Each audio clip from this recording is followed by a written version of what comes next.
గణపయ్యకు గరికను ఎందుకు సమర్పిస్తామో తెలుసా? ఒకరోజు కార్తికేయుడు నందీశ్వరును అడిగాడన్నట్టు. నందీశ్వర, నీకు పార్వతీమాత ఎందుకు శాపం ఇచ్చింది అని. అప్పుడు నందీశ్వరుడు చెప్తున్నాడు, ఒకరోజు పరమేశ్వరుడు పార్వతీమాత పాచికలు ఆడుకుంటున్న సమయంలో ఎవరు గెలిచారు అని పార్వతీమాత అడిగినప్పుడు, నేను శివయ్య మీద ఉన్న ప్రేమతో పార్వతీమాత గెలిస్తే శివయ్య గెలిచాడని అబద్ధం చెప్పాను. దానికి పార్వతీమాత కోపగించి, నువ్వు శివునికి దూరంగా ఉండుగా కానీ శపించింది నన్ను.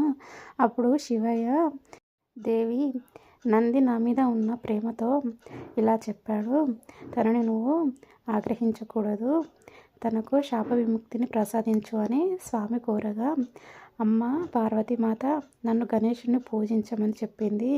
గణేశుని అనుగ్రహంతో నా శాపం తొలగుతుందని అప్పుడు అమ్మ చెప్పారు.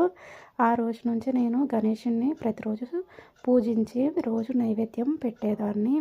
అప్పుడు ఒకరోజు నేను గరిక తింటుండగా సడన్గా గణేశుడు ప్రత్యక్షమయ్యి నాకు నైవేద్యాన్ని పెట్టమని అడిగాడు. అప్పుడు నా దగ్గర ఏ నైవేద్యం లేదు, నేను తింటున్నటువంటి ఆ గరికనే స్వామికి నైవేద్యంగా పెట్టాను. దానికి స్వామి ఎంతో సంతోషించి నా శాపాన్ని తొలగించారు. అందుకే ఆ గరిక అంటే స్వామికి చాలా ఇష్టం.